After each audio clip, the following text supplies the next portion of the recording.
بسم اللہ الرحمن الرحیم۔ ڈسکور اوریجنل کے معزز ناظرین، السلام علیکم۔ اب کس نمبر 733 ملاحظہ فرمائیں۔ گل نے میرا ہاتھ پکڑ لیا۔ آئیے میرے ساتھ، محسن کی بات تو مانیں گے آپ، وہ تو آپ سے جھوٹ نہیں بول سکتا۔ اس سے پوچھ لیں کہ ہم نے جو بھی کیا ضرورت اور مجبوری کے تحت کیا۔ ضرورت اور مجبوری، میں نے تلخی سے کہا۔ میں بھی سخت ضرورت محسوس کر رہا ہوں اس حرام زادے کو جوتے مار مار کے گنجا کرنے کی، اور مجبوری میری یہ ہے کہ میں اسے گولی نہیں مار سکتا۔ گل نے کہا، اب وہ ٹھیک ہے، اور اس کو ڈپریشن کے دورے بھی کم پڑتے ہیں۔ آپ تو جانتے ہیں کہ پہلے اس کا حال کیا تھا، کتنا عرصہ وہ شاک کی کیفیت میں رہا تھا۔ بہت کم امید تھی کہ وہ شیلا اور اپنے بیٹے کی موت کا ذہنی صدمہ بھول پائے۔ ایک دم میرا دل اپنے دوست کے لیے محبت اور ہمدردی کے جذبات سے بھر گیا۔ وہ سارا دکھ اور اذیت میرے احساس کا حصہ بن گئے جو محسن نے برداشت کیے تھے، صرف اس لیے کہ وہ میرا دوست تھا، اور اس کو میرا ساتھ دینے کی اتنی بڑی سزا ملی تھی جو خود مجھے نہیں ملی تھی۔ گل کی بات نے یادوں کا دریچہ کھول دیا، اور میں نے گزرے ہوئے وقت کے بہت سے بے رحم لمحات کی وہ تصویر دیکھ لی جس کے نقش محسن کے ہر زخم دل میں آج بھی تازہ ہوں گے۔ اور اگر گل کی محبت کا اعجاز مسیحائی نہ ہوتا تو ناسور بن چکے ہوتے۔ یہ گل ہی تھی جس نے محسن کے دل میں جینے کی امنگ کو مرنے نہیں دیا تھا، اور ایک موہوم امید کے سہارے پر اپنے نخل محبت کے لیے اس کے دل کی بنجر زمین سے نمو کی بھیک مانگتی رہی تھی، اور خواہشوں کی خزاں سے ارمانوں کی بہار کشید کی دیوانہ وار کوشش سے کبھی دستبردار نہیں ہوئی۔ آج یہ اس کی قربانی اور محبت کا کرشمہ تھا کہ محسن ایک بار پھر اپنے ماضی کے پرآزار زندان سے مکمل رہائی پا کے ہم سب کے ساتھ امیدوں کے سفر میں پورے جوش و خروش اور ولولے کے ساتھ شریک تھا جب تک ہم یہاں نہیں آئے تھے۔ گل نے کچھ دیر بعد کہنا شروع کیا، محسن کی حالت بظاہر ٹھیک ہو گئی تھی، مگر واپس آنے کے بعد ہم جب کراچی کے ایئرپورٹ سے نکلے تو اس کی حالت میں پھر جنون کے آثار پیدا ہو گئے۔ اس نے لاہور جانے سے صاف انکار کر دیا۔ اس نے کہا کہ تم سب کے لیے لاہور وہی پرانا لاہور ہوگا، مگر میرے لیے وہاں کیا ہے؟ ہر جگہ ہر طرف یادوں کا ایک قبرستان ہے۔ کیا میں اس قبرستان میں کسی بدروح کی طرح بھٹکتا رہوں؟ میں اس کی بات سمجھ گئی۔ وہ پرانے ماحول میں واپس جاتے ہوئے ڈرتا تھا، اور یہ تو میرے اختیار میں نہیں تھا کہ اس ماحول سے پرانی یادوں کو الگ کر دوں۔ گھر میں ایک کمرہ بدلا جا سکتا ہے، مگر میں یا تم لاہور کو کیسے بدل سکتے ہیں؟ ان گلیوں، سڑکوں، گھروں، بازاروں، دکانوں، ہوٹلوں کو دیکھ کر محسن پھر پاگل ہو جاتا جہاں شیلا اس کے ساتھ تھی۔ میں نے کہا، تم نے بڑا اچھا کیا گل۔ مجھے امید تھی کہ تم سب آ جاؤ گے تو شاید محسن کو سنبھال دو گے، اور ممکن ہے ہم مل کے کوشش کریں تو محسن میں حقیقت کو سمجھنے اور اسے تسلیم کرنے کا حوصلہ بحال ہو جائے۔ لیکن اس کی وحشت میں جنون کے آثار پیدا ہونے لگے تھے۔ اس نے اکرام شیخ سے ملنے سے بھی انکار کر دیا۔ اب میں کیا بتاؤں آپ کو، میں تو بکھر گئی تھی۔ وہ میرے کنٹرول سے بھی باہر ہو جاتا اگر میں اس کا کہنا نہ مانتی۔ اس نے کہا کہ گل، مجھے تنہا چھوڑ دو، تم جاؤ سکندر اعظم کے ساتھ، مرزا غالب کے ساتھ، نازو کے ساتھ، میں کسی کے ساتھ نہیں جاؤں گا۔ میں نے اپنا سب کچھ تو لوٹا دیا، اور کچھ نہیں ہے میرے پاس کسی کو دینے کے لیے۔ میں اسے ایک ہوٹل میں لے گئی، اور بڑی مشکل سے اسے یقین دلانے میں کامیاب ہوئی کہ میں بھی لاہور نہیں جانا چاہتی اور کسی سے کوئی تعلق نہیں رکھنا چاہتی۔ ایک دن تو وہ کمرے سے باہر ہی نہیں نکلا، نہ اس نے مجھے باہر جانے دیا۔ وہ خوف کے آسیب کا شکار تھا۔ کہتا تھا، باہر جاؤ گی تو دلاور اٹھا کے لے جائے گا تمہیں، استاد پیڈرو مل جائے گا، بس یہاں بیٹھو میرے پاس، مجھ سے باتیں کرو۔ وہ بولتا رہا اور میں سنتی رہی۔ کیا باتیں کرتا رہا وہ تم سے؟ پرانی باتیں۔ جب تم لندن میں تھے تو کیا کرتے تھے، کہاں رہتے تھے؟ حیرت کی بات ہے کہ اس نے شیلا کی کوئی بات نہیں کی، اور نہ اپنے بچے کی، نہ اس وقت کی جو اس نے لاہور میں گزارا تھا۔ ایسا محسوس ہوتا تھا جیسے اپنی زندگی سے اس نے ایک پرعذاب یادوں سے معمور وقت کا ٹکڑا کاٹ کے الگ کر دیا ہے۔ وہ صرف ایسی باتوں کو یاد رکھنا چاہتا تھا۔ مجھے لندن کے بارے میں بتا رہا تھا، اچھا شہر ہے، بہت خوبصورت شہر ہے، وہاں کوئی کسی کا دشمن نہیں ہوتا۔ اس کے کچھ حصے تو ایسے ہیں کہ لگتا ہے ہم پاکستان میں ہیں، بس ہم وہیں رہیں گے، کسی کو معلوم نہیں ہوگا کہ ہم کہاں ہیں۔ ہم ایسٹ اینڈ پر چھوٹا سا ریسٹورنٹ کھول دیں گے، میں اور تم مل کے اسے چلائیں گے، اور دیکھنا ایک دن وہ ترقی کر کے مشرقی بلکہ پاکستانی کھانوں کے لیے لندن اور پورے انگلستان میں مشہور ہوگا۔ ابھی تو میں کاؤنٹر پر بیٹھوں گا اور تم سروس کرنا۔ وہاں یہ کوئی معیوب بات نہیں ہے، بہت سے میاں بیوی مل کے کاروبار چلاتے ہیں، بچے بھی شریک ہوتے ہیں۔ پاکستانی لباس میں تم جیسی ویٹرس ہوگی تو دیکھنا گاہک ٹوٹ پڑیں گے۔ میں سب سنتی رہی اور اس کی حوصلہ افزائی کے لیے تائید بھی کرتی رہی۔ میں نے یہ بالکل نہیں پوچھا کہ ہم لندن جائیں گے کیسے، نہ پاسپورٹ ہے نہ رقم ہے۔ کاروبار کیا خالی ہاتھوں سے اور جاگتی آنکھوں سے خواب دیکھ کر کیا جا سکتا ہے؟ وہ خواب کو حقیقت کے روپ میں دیکھنا چاہتا تھا اور میں نے اس کھیل میں محسن کا پورا ساتھ دیا۔ ایک پورا دن ہم ہوٹل کے کمرے میں بند رہے۔ بڑی مشکل سے مینو سے قائل کیا کہ روم سروس سے کھانا اور چائے وغیرہ منگوانے میں کوئی خطرے کی بات نہیں ہے۔ اسے ڈر تھا کہ کہیں کوئی ویٹر ہمیں پہچان کے چودھری دلاور یا استاد پیڈرو کو نہ بتا دے۔ ہمارے دشمن بہت ہیں گل، تم نے دیکھا ہوگا کہ لوگ ہر جگہ ہمیں پہچان جاتے تھے۔ محسن مجھے قائل کرنے کے لیے کہتا تھا، ہم تو راتوں رات چپکے سے یہاں سے نکل جائیں گے۔ بڑی مشکل سے مجھے ایک ویٹر سے بات کرنے کا موقع ملا۔ اس وقت محسن باتھ روم میں تھا۔ میں نے ویٹر کی منت سماجت کی اور اسے بتایا کہ صاحب کی طبیعت ٹھیک نہیں ہے، مگر وہ ڈاکٹر کے پاس جانے کے لیے تیار نہیں۔ تم کسی ڈاکٹر کو بھیج دو، اسے سمجھا دینا کہ نفسیاتی مسئلہ ہے، وہ خود کو ڈاکٹر نہ کہے ورنہ صاحب کا بھروسہ نہیں۔ ویٹر کچھ سمجھا کچھ نہیں سمجھا، مگر اس نے قریبی کسی ڈاکٹر سے بات کی۔ وہ سمجھدار آدمی تھا۔ اس نے ڈاکٹروں والا سفید گاؤن پہنا اور چائے کی ٹرے لے کر آ گیا۔ کہنے لگا، میں تو ویٹر ہوں۔ وہ چائے میں کوئی خواب آور دوا ملا کے لایا تھا شاید۔ محسن نے چائے پی اور 15-20 منٹ بعد باتیں کرتے کرتے سو گیا۔ رات سے وہ مسلسل جاگ رہا تھا اور اسے 18 گھنٹے ہو گئے تھے باقی باتیں کرتے ہوئے۔ یہ بات بھی میں نے ویٹر کو بتا دی۔ تقریباً آدھے گھنٹے بعد ڈاکٹر دوبارہ آیا اور اس نے مجھ سے بات کی۔ میں نے اسے سب کچھ بتا دیا۔ اس نے مجھے تسلی دی اور کہا کہ آپ بالکل فکر نہ کریں، یہ اثر عارضی ہے۔ ویسے تو علاج میں 1 مہینہ بھی لگ سکتا ہے، لیکن ایک جوا بھی کھیلا جا سکتا ہے، اس میں کامیابی اور ناکامی کے امکانات برابر ہیں۔ اگر آپ میں ہمت ہے تو میں آپ کو بتاتا ہوں کہ آپ کو کیا کرنا ہوگا۔ میں نے کہا کہ 1 مہینے تک علاج کرانا میرے بس کی بات نہیں، میں اکیلی ہوں، نہ میرے پاس پیسہ ہے اور نہ وقت۔ ہاں میں جوا کھیل سکتی ہوں، آپ بتائیں مجھے کیا کرنا ہوگا۔ اس نے مجھے مشورہ دیا کہ آپ اس ہوٹل سے کسی دوسرے ہوٹل میں شفٹ کر جائیں، میں ان کو نیند کے انجیکشن لگا دوں گا۔ یہ کم سے کم 6 گھنٹے تک بے ہوشی کی نیند سوئیں گے۔ 6 گھنٹے میں آپ سب کچھ کر لیں۔ ہوٹل بالکل مختلف ہو، اس کے کمرے کا ماحول بالکل مختلف ہو، آپ اپنے کپڑے بدل لیں اور ان کا لباس تبدیل کر دیں۔ جب ان کی آنکھ کھلے گی تو آپ کا اصل کام شروع ہوگا۔ یہ حیران ہوں گے، آپ سے پوچھیں گے کہ ہم کہاں آ گئے۔ آپ انہیں یقین دلائیں گی کہ ہم شروع سے یہی ہیں۔ یہ پرانی باتیں دہرائیں گے جو یہ آپ سے کر چکے ہیں۔ آپ صاف انکار کر دیں کہ ایسی کوئی بات نہیں ہوئی۔ آپ کے کپڑے اور اپنے کپڑے دیکھ کے اور ہوٹل کے کمرے کا بدلا ہوا ماحول دیکھ کر یہ شک میں مبتلا ہو جائیں گے کہ انہوں نے کوئی خواب دیکھا تھا۔ آپ اس شک کو یقین میں بدل دیں گے کہ یہ خواب ہی تھا۔ سب کچھ آپ کی پورے اعتماد اداکاری پر منحصر ہے۔ اگر انہوں نے آپ کی بات مان لی تو غالب امکان یہ ہے کہ آپ جیت جائیں گے اور ان کا اپنی ذات پر اعتماد باقی نہیں رہے گا۔ یہ آپ پر انحصار کریں گے۔ اس وقت آپ جو بھی کہیں گے یہ مانیں گے، لیکن آپ نے یہ موقع گنوا دیا اور انہیں شک ہو گیا کہ آپ جھوٹ بول رہی ہیں تو آپ جوا ہار جائیں گی۔ بس سکندر بھائی۔ اس کے بعد میں نے کہا کہ اب ادھر یا ادھر۔ میں نے وہی کیا جو ڈاکٹر نے کہا تھا۔ جب محسن جاگا تو پریشان ہو گیا، کہنے لگا کہ تم نے کمرہ بدل دیا ہے یا ہوٹل؟ میں پہلے سے تیار تھی۔ میں نے کہا کہ کیسی باتیں کر رہے ہو، کل سے ہم اسی ہوٹل میں ہیں۔ اس نے اپنے کپڑے دیکھے پھر میرے، کہنے لگا کہ یہ ہم نے کب خریدے تھے؟ میں نے کہا کہ کل شام کو بازار گئے تھے تو خود تم نے پسند کیے تھے۔ وہ چکرا گیا اور سب پوچھتا رہا، کیا میں نے یہ نہیں کہا تھا کہ وہ نہیں کہا تھا؟ میں برابر سے اسے جھٹلاتی رہی کہ کیا ہو گیا ہے تمہیں؟ ہم تو اتنے تھکے ہوئے تھے کہ بس سوتے رہے تھے۔ شام کو نکلے تھے تو کھانا باہر ہی کھا کے لوٹے تھے اور واپس آ کے پھر سو گئے تھے۔ اس نے پوچھا کہ کھانا کہاں کھایا تھا؟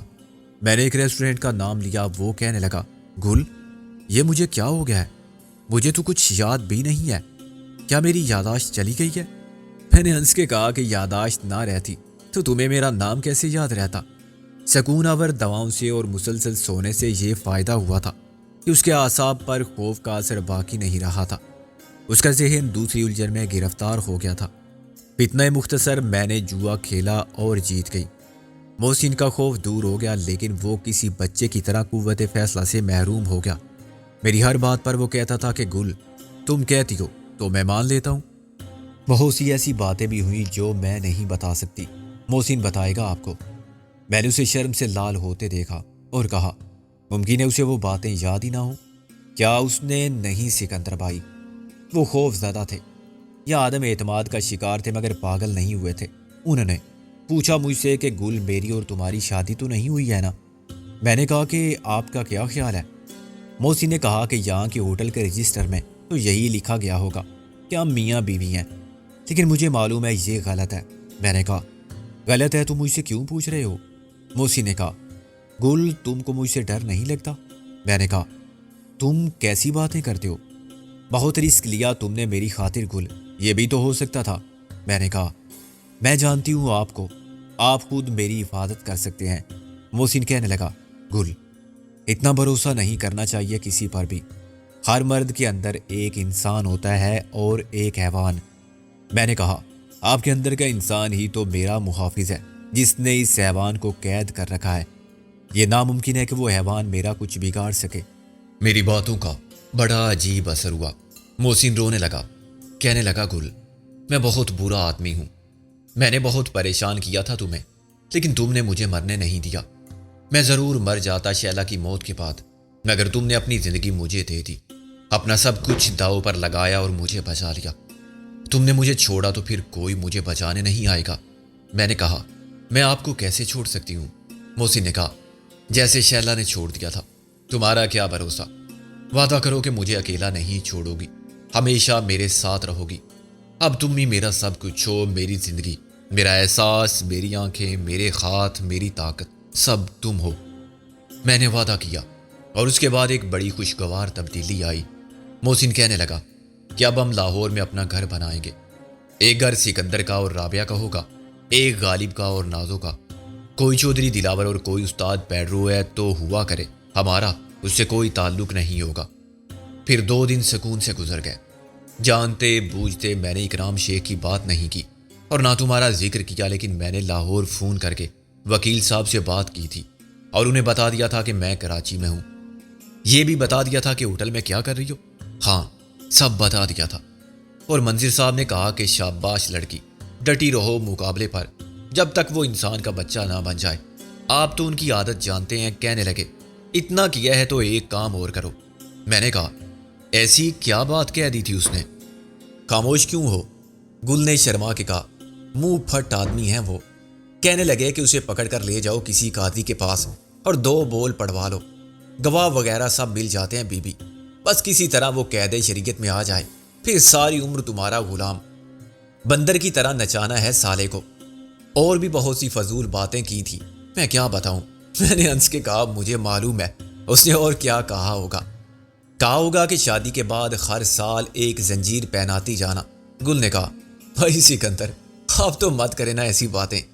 اس وقت شرم سے منہ چھپا کے ہنستی ہوئی۔ وہ مجھے اتنی اچھی لگی کہ میں یہ بھول گیا کہ اس وقت میرے سامنے گل بانو نہیں، ناگ منی ہے، اور یہ ڈاکوؤں کا ڈیرا ہے جہاں کچھ دیر پہلے جذبات کی نوعیت بالکل مختلف تھی۔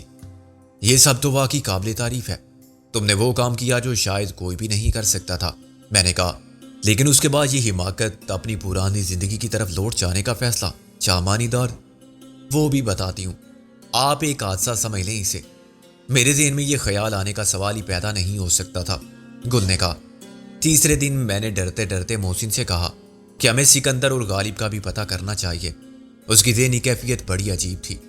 وہ سوچ میں پڑ گیا۔ کہنے لگا کہ وہ کہاں ہیں؟ میں نے کہا کہ کیا تمہیں کچھ یاد نہیں ہے؟ ہم انہیں پیچھے چھوڑ آئے تھے۔ محسن بولا کہ اچھا تم کہتی ہو تو مان لیتا ہوں، اب وہ کہاں ملیں گے؟ میں نے کہا، انہوں نے ہم سے کہا تھا کہ اکرام شیخ سے مل لینا، ورنہ لاہور چلے جانا۔ کیا پتہ وہ پہنچ گئے اور اکرام شیخ کے گھر میں منتظر ہوں۔ محسن نے کہا، اکرام شیخ کہاں رہتا ہے؟ میں نے کہا، مجھے تو نہیں معلوم۔ اس نے کہا، مجھے بھی نہیں معلوم، چلو ہم لاہور چلتے ہیں، وہاں سب مل جائیں گے۔ میں نے اس کی بات مان لی اور ہم 4 دن بعد لاہور جانے کے لیے ٹرین میں بیٹھ گئے۔ میں نے روانہ ہونے سے پہلے منزل کو بتانے کی کوشش کی مگر ان کا نمبر نہیں ملا۔ ملتان سے ذرا آگے ٹرین کا کوئی حادثہ ہوا تھا۔ کوئی مال گاڑی پٹری سے اتر گئی تھی، اس سے ٹریفک رک گئی اور معلوم ہوا کہ صبح سے پہلے لائن کلیئر نہیں ہوگی۔ اس وقت رات کے 7 بجے تھے۔ بہت سے مسافروں کی طرح میں نے بھی سوچا کہ 4-5 گھنٹے کا سفر ہی تو رہ گیا ہے، 10-12 گھنٹے ٹرین میں بیٹھ کے انتظار کرنے کی کیا ضرورت ہے، اتر کے سڑک تک جاتے ہیں اور بس پکڑ لیتے ہیں۔ جن کے پاس سامان کم تھا اور جو اکیلے تھے وہ ٹرین سے اتر کے روانہ بھی ہو چکے تھے۔ ہمارے پاس بھی ایک سوٹ کیس ہی تھا جو موسی نے اٹھا لیا اور ہم نے ٹرین چھوڑ دی۔ ٹرین سے جی ٹی روڈ دور نہیں لگتی تھی۔ میں گاڑیوں کی لائٹس کو متحرک دیکھ رہی تھی مگر جب پیدل چلنا پڑا تو کوئی 2 میل کا فاصلہ تھا اور وہ بھی کچا اور نہ ہموار۔ ہم شاید رات 10 بجے مین روڈ پر پہنچے مگر اس وقت تک ہم سے پہلے بہت سے مسافر ملتان کی طرف آنے والی بسوں پر سوار ہو چکے تھے اور پھر بھی کافی سڑک کے کنارے کھڑے تھے۔ رات 11 بجے بلاخر ہمیں بھی ایک بس میں جگہ مل گئی۔ ویسے تو ملتان سے روانہ ہونے والی ہر بس میں تھوڑے بہت مسافر ہی جاتے تھے مگر بعد میں خبر ملتان پہنچی تو ایک کمپنی نے اسپیشل سروس چلا دی، خالی بسیں سب کو سمیٹ کر لے گئی۔ ہم جس بس میں تھے وہ تو آدھی خالی رہی۔ 2 گھنٹے بعد اوکاڑا سے پہلے جنگل میں ڈاکو نے بس کو روک لیا۔ وہ مسافر لگتے تھے مگر بس میں سوار ہوتے ہی انہوں نے ریوالور نکال لیے۔ ایک نے مسافروں کو سامنے سے کور کیا اور دوسرے نے پیچھے سے۔ تیسرے نے ڈرائیور کو مجبور کر دیا کہ بس کو ایک ویران سائیڈ روڈ پر موڑ دے۔ بس کنڈکٹر نے مزاحمت کی تو اسے ڈاکوؤں نے ریوالور کا بٹ مار کے بس کے اندر ہی لٹا دیا۔ مین روڈ سے 1-1.5 میل کے فاصلے پر انہوں نے باری باری سب مسافروں کو اتارا اور ایک ایک کی تلاشی لی۔ ان کا سامان کھول کے دیکھا، عورتوں کے زیور اتروائے۔ اس وقت تک میں نے کسی کی شکل غور سے نہیں دیکھی تھی کیونکہ انہوں نے ڈانٹے باندھ رکھے تھے۔ جنگل میں جب انہوں نے ڈانٹے اتارے تو مجھے وہ وقت یاد آ رہا تھا جب میں اپنے بھائی شیش ناگ کے ساتھ مل کر ڈاکے ڈالتی تھی۔ ہم نے کبھی کسی بس کے نہتے مسافروں کو نہیں لوٹا تھا۔ ہمارا نشانہ وہ ہوتے تھے جن کے پاس حرام کا پیسہ جمع ہو جاتا تھا اور جو غریبوں کا خون چوس کے رئیس بن جاتے تھے۔ ہم وہ پیسہ غریبوں میں تقسیم نہیں کرتے تھے مگر ایک بات ضرور تھی، ہمارے لوٹنے سے انہیں کوئی فرق نہیں پڑتا تھا جو ہم سے بڑے لٹیرے تھے۔ نہ وہ غریب ہوتے تھے اور نہ ان کے گھر میں فاقے کی نوبت آتی تھی، نہ کسی کی بیٹی جہیز لٹ جانے کے بعد گھر بیٹھتی تھی اور نہ کوئی مالی مشکلات میں مبتلا ہو کے خودکشی کرتا تھا۔ ان کی زمینیں، کارخانے، جائیدادیں، بینک بیلنس سلامت رہتے تھے۔ اس بس کے مسافروں کی حالت دیکھ کر مجھے بہت افسوس ہو رہا تھا۔ اور سچی بات ہے سکندر بھائی کہ ایک تو آپ کو بہت یاد کیا میں نے اور ایک نازو کو۔ خود محسن بار بار کہتا رہا کہ اس وقت پستول ہوتا تو میں تینوں کو شوٹ کر دیتا اور ان کی لاشیں یہیں گاڑ کے ہم بس کو لاہور لے جاتے۔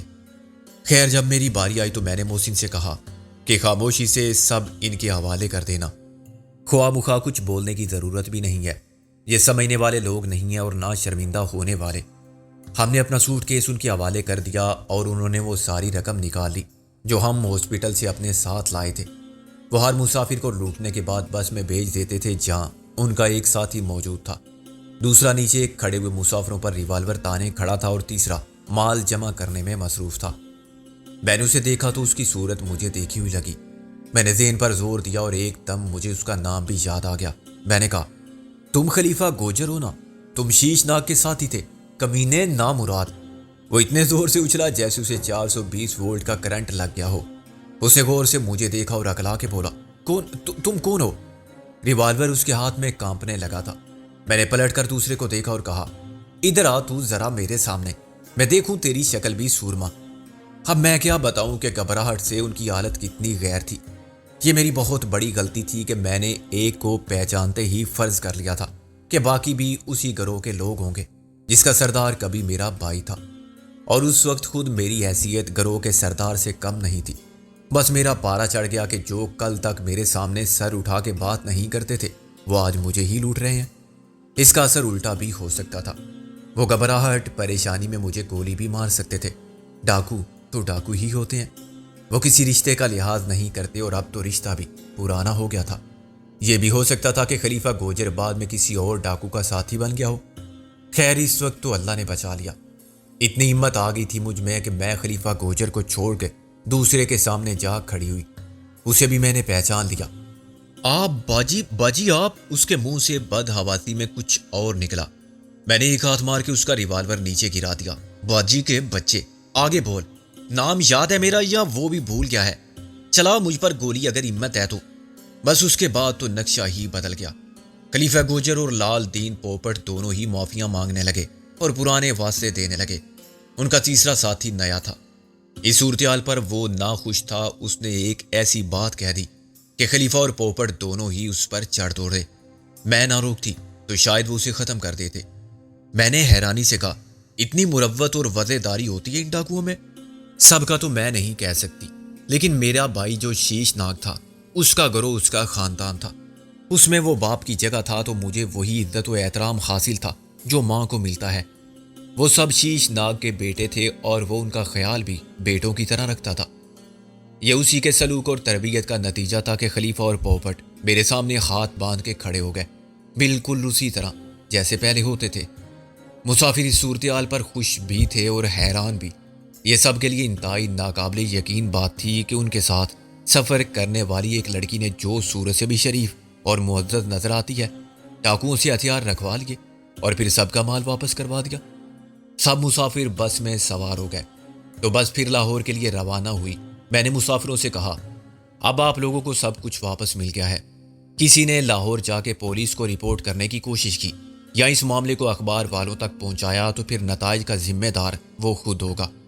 یہ ڈاکو اسے نہ چھوڑیں گے، نہ اس کے خاندان والوں کو۔ ظاہر اس کے بعد کسی کے دل میں یہ خیال تھا تو اس نے فوراً توبہ کر لی۔ تقریباً 1 گھنٹے کا سفر طے کرنے کے بعد خلیفہ اور پوپٹ نے اترنے کے لیے بس رکوائی تو میں بھی ان کے ساتھ ہی اتر گئی۔ مجھے معلوم تھا کہ اب یہاں سے ان کا ٹھکانہ قریب ہے۔ لاہور پہنچ کے کوئی پولیس چوکی پر یا بڑے بازار میں شور مچا دیتا کہ بس میں ڈاکو ہیں تو مشکل ہو جاتی۔ سب کے ساتھ ہم بھی پکڑے جاتے اور ڈاکو آسانی سے گرفتاری نہیں دیتے۔ خلیفہ اور پوپٹ تو خود کو اور مجھے بچانے کے لیے سارا اسلحہ پھونک دیتے اور آخری وقت تک مقابلہ کرتے۔ بلا وجہ کچھ تو خون سے بچنے کے لیے میں وہاں اتر گئی۔ ان کا اصرار بھی تھا کہ ڈیرے پر چلو۔ بس روانہ ہو گئی تو ہم کچے راستے پر واپس گئے۔ ایک جگہ درختوں کے پیچھے ان کی جیپ کھڑی ہوئی تھی۔ صبح کا اجالا پھوٹ رہا تھا جب میں پھر وہاں پہنچی جو میرا گھر تھا۔ میرے ذہن میں گھر کا سب سے پہلا تصور اسی جگہ کا ہے جہاں میں اپنے بھائی کے ساتھ رہتی تھی۔ گھروں کے دیگر ارکان بھی مجھے دیکھ کے بہت حیران ہوئے۔ وہاں حالات زیادہ تبدیل نہیں ہوئے تھے مگر میں بہت بدل گئی تھی۔ وہ سب مجھے یوں دیکھتے رہے جیسے میں آسمان سے اتری ہوئی مخلوق ہوں۔ انہوں نے محسن کے بارے میں نہیں پوچھا تھا۔ گل تھوڑا سا شرمائی۔ پھر کیا بتایا تم نے؟ وہی جو مجھے بتانا چاہیے تھا۔ ان سب کے لیے یہ انتہائی حیرت اور خوشی کی بات تھی کہ میں شریفانہ اور باعزت زندگی گزار رہی ہوں۔ گھروں کے 2 پرانے ارکان مارے جا چکے تھے، ان کی جگہ 2 نئے بندے آ گئے تھے۔ وہ سب 8 آدمی تھے اور آج کل ان کا سردار تافومن فوجی تھا۔ اس کا نام تو لطیف تھا مگر سب تافو کہتے تھے۔ من موجی اس لیے کہ وہ شوقین مزاج آدمی تھا، گاتا بہت اچھا تھا اور چمٹا بھی بہت اچھا بجاتا تھا۔ بہت موڈ میں ہوتا تھا تو ناچنے بھی لگتا تھا۔ کبھی ہم لمبا ہاتھ مار کے آتے تھے تو رات کو جشن ہوتا تھا۔ بکرا بھونا جاتا تھا اور شراب تو سبھی پیتے تھے میرے سوا۔ تافومن موجی رات کو سب کے بیچ میں چمٹا اٹھائے مائے کے بول سناتا تھا اور رقص کرتا تھا۔ ایک خود فراموشی کی کیفیت میں یوں کوئی اس سے لاکھ کہے کہ تافو یار کچھ سنا دے، وہ انکار کر دیتا تھا۔ اس کا موڈ بنتا تھا 14ویں کی رات کو جب پورا چاند نکلتا تھا۔ ایک بڑی عجیب بات یہ تھی کہ جب وہ مست ہو کے گاتا تھا، ناچتا تھا تو اس کے آنسو بہنے لگتے تھے، پتہ نہیں کیوں۔ اپنے آنسوؤں کا راز اس نے کبھی کسی کو نہیں بتایا، لیکن کوئی بات ضرور تھی۔ تافومن موجی نے گروہ کی قیادت سنبھال لی تھی۔ وہ بڑا نڈر اور شفاق بھی تھا اور میرا بھائی شیش ناگ اسے کنٹرول میں رکھتا تھا اور سمجھاتا بھی تھا کہ پتر لطیف، بندے کو بندہ سمجھنا چاہیے۔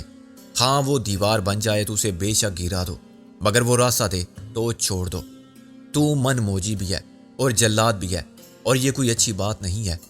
عام خیال یہی تھا کہ وہ سردار بنے گا تو بڑا سخت گیر اور ظالم ہوگا، بلا وجہ خون بہائے گا، مگر مجھے پتا چلا کہ تافومن موجی تو شیش ناگ کی موت کے بعد بالکل بدل گیا ہے۔ ایک تو اس نے گانا بالکل چھوڑ دیا تھا، چاندنی راتوں میں اکیلا چپ چاپ اداس بیٹھا رہتا تھا۔ کوئی گانے کی فرمائش کرے تو گالیاں دیتا تھا، لیکن اس کی جلاد صفت خون آشام فطرت بھی بدل گئی تھی۔ اب وہ دوسروں کو سفاکی اور بے رحمی سے روکتا تھا اور وہی کہتا تھا جو استاد نے اسے ہمیشہ کہا تھا، بندے کو بندہ سمجھو۔ میں کیا بتاؤں کہ وہ کس طرح میرے گرد جمع ہو گئے۔ وہ دن تو جشن کی سی کیفیت رہی اور ہماری اتنی خاطر تواضع ہوئی کہ محسن بھی حیران ہوتا رہا۔ کہتا تھا، گل یہ کیسے ڈاکو ہیں؟ ان کو دیکھ کر تو میرا بھی دل چاہتا ہے کہ ڈاکو بن جاؤں۔ ایک رات وہ لاہور سے ناچنے والیوں کو بھی لائے تھے، اور معلوم ہے یہ سب کیوں ہوا تھا؟ یہ میرے دوبارہ ملنے کی خوشی کا جشن نہیں تھا، جشن تھا میری شادی کا۔ ان کا کہنا تھا کہ استاد شیش ناگ ہوتا تو کیا شادی ایسے ہی ہو جاتی؟ دور دور سے مہمان آتے تحفے لے کر، ہم تو بس اپنا دل خوش کر رہے ہیں۔ میں نے کہا، یہ مہمان کون ہوتے؟ مہمان بھی ڈاکو ہی ہوتے، گرد و نواح کے گل بانو انسی۔ محسن تو باقاعدہ جیجا جی بن گئے تھے اور ان کی تافو منموجی سے بڑی دوستی ہو گئی تھی۔ تعارف تو میں کرا ہی چکی تھی کہ کون کیا ہے۔ محسن نے پہلے دن ہی رات کو فرمائش کر دی کہ استاد منموجی، دیکھو آج 14ویں کی رات ہے، کوئی گانا سناؤ۔ سنا ہے تم گاتے بہت اچھا ہو اور ڈانس بھی کرتے ہو۔ میرا دل دھک سے رہ گیا۔ باقی سب بھی ایک دم خاموش ہو گئے، سب ڈرتے تھے کیا محسن کی مٹی پلید ہوگی۔ تافو کچھ دیر محسن کو گھورتا رہا، پھر آہستہ آہستہ اس کے چہرے پر سختی کم ہونے لگی۔ اس نے پوپٹ کی طرف دیکھا اور بولا، پتر پوپٹ، تجھے معلوم ہے نا میرا چمٹا کہاں رکھا ہے؟ اور پوپٹ خوش ہو کے دوڑا، ابھی لایا استاد جی۔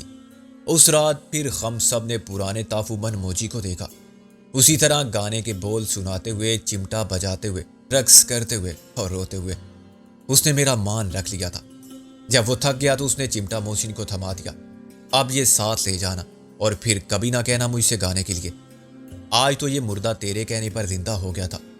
تافو منموجی عمر میں میرے بھائی سے بھی بڑا تھا اور گروہ کے باقی سب ارکان کی طرح مجھے باجی نہیں کہتا تھا۔ تمہاری باتوں سے اندازہ ہوتا ہے کہ تمہارا اپنے قبیلے میں جو استقبال ہوا اور جس طرح انہوں نے تمہاری خانہ آبادی کا جشن کیا، اس کے بعد تمہارے اندر یہ تبدیلی آئی۔ میں نے کہا، کیسی تبدیلی؟ جس نے تمہیں خم سے دور کر دیا اور تم نے اپنے ماضی سے رشتے توڑ کے یہاں رک جانے کا فیصلہ کیا۔ گل نے نفی میں سر ہلایا، ایسی کوئی بات نہیں، میں بس اپنی خوشی سے یہاں نہیں رکی ہوئی ہوں، یہ ایک مجبوری ہے۔ جذباتی مجبوری؟ نہیں، میرے سب جذباتی رشتے آپ لوگوں کے ساتھ ہیں۔ میرا خیال تھا کہ 3 دن بعد مجھے جانے کی اجازت مل جائے گی اور اپنی روایت کے مطابق یہ تحفے تحائف دے کر مجھے رخصت کر دیں گے، لیکن تیسرے دن ایک اور بات ہوئی۔ مجھے ڈر تھا کہ یہ بات ہوگی۔ جب تک شیش ناگ زندہ تھا اس کے گروہ میں وہی اتحاد تھا جو MRS میں ہے، بس مقصد کا فرق ضرور ہے۔ MRS کی مثبت قوت ہے اور یہ ڈاکو نہ شریف تھے اور نہ کوئی اچھا کام کرتے تھے، وہ سب مجرم تھے، مگر ان کے درمیان برادرانہ رواداری تھی۔ میرا بھائی شیش ناگ ہر بار مال غنیمت تقسیم کرتا تو سب کے حصے برابر رکھتا۔ سردار کی حیثیت سے وہ زیادہ لے سکتا تھا مگر اس نے کبھی نہیں لیا تھا۔ گروہ میں 2 افراد شادی شدہ تھے، ان میں سے ایک مارا گیا تو اس کا حصہ باقاعدگی سے اس کے خاندان کو ملتا رہا۔ دراصل یہ ایک معاہدہ تھا جو انہوں نے آپس میں پہلے سے کر رکھا تھا۔ ہر ڈاکو اپنے حصے کے مال غنیمت کا 1/4 شیش ناگ کے حوالے کر دیتا تھا اور یہ مال سب کی امانت کے طور پر جمع ہوتا جا رہا تھا۔ ظاہر ہے 1/4 حصہ بہت ہوتا ہے، مگر وہ سب اپنے مستقبل یا اپنے خاندان کو تحفظ فراہم کرنے کے لیے یہ قربانی دیتے تھے۔ یہ ایک طرح کی انشورنس تھی یا پینشن اسکیم تھی جس کی بنیاد سرکاری قواعد و ضوابط پر نہیں، باہمی اعتماد پر تھی، اور یہ سلسلہ بڑی کامیابی سے چل رہا تھا۔ ایک ڈاکو معذور ہو گیا تو اسی جمع شدہ مال میں سے اس کو شہر میں دکان خرید کر دی گئی، اور اب سنا ہے وہ بہت بڑا بزنس مین بن گیا ہے۔ کسی کو معلوم نہیں تھا کہ شیش ناگ یہ مال کہاں رکھتا ہے۔ مال غنیمت میں سونا چاندی بھی ہوتا تھا، ظاہر ہے اسے محفوظ رکھنا مشکل کام تھا، چنانچہ اسے بیچ کر رقم حاصل کی جاتی تھی اور یہ لاکھوں کی رقم برابر بڑھتی جا رہی تھی۔ خود مجھے معلوم نہیں تھا کہ بائی نے رقم کسی بینک میں جمع کر رکھی ہے یا کہیں دفن کر رکھی ہے۔ اب تافو منموجی کہتا ہے کہ حالات بہت خراب ہیں۔ اس علاقے میں مسلسل وارداتوں کے باعث پولیس پر پبلک اور پریس کا بہت دباؤ ہے، اور پولیس والوں کا کہنا ہے کہ ہم اپنی سرگرمیاں کسی اور علاقے میں جاری رکھیں یا ان کی نوکری کا سوال ہے۔ بڑے افسر بدل گئے ہیں اور نئے افسر خاص طور پر اسی مقصد کے لیے بھیجے گئے ہیں کہ ڈاکوؤں کے کسی گروہ کو باقی نہ رہنے دے۔ وہ ایماندار اور فرض شناس مشہور ہیں، اور یہ بھی سننے میں آیا ہے کہ انہیں لامحدود اختیارات دیے گئے ہیں، یعنی وہ چاہیں تو قانونی چکروں میں نہ پڑیں۔ پولیس مقابلے میں جسے چاہیں ختم کر دیں اور جسے چاہیں پکڑ کے لنگڑا، لولا یا اندھا کر دیں تاکہ پھر وہ ڈاکو کبھی نہ بن سکے۔ اس کے بعد قانونی کارروائی ہوتی رہے گی۔ ان باتوں سے ڈاکوؤں میں بڑا خوف و ہراس پھیلا ہوا ہے اور بہت عرصے بعد انہوں نے ایک بس کو لوٹنے کی کوشش کی تھی تو اسے بھی میں نے ناکام بنا دیا۔ اب ڈاکو چاہتے ہیں کہ گروہ کے ارکان ایک دوسرے کو خدا حافظ کہیں اور منتشر ہو جائیں۔ جیل جانے یا حرام موت مرنے سے بہتر ہے کہ یہ دندہ چھوڑ دیں اور جس کا جو دل چاہے وہ کرے۔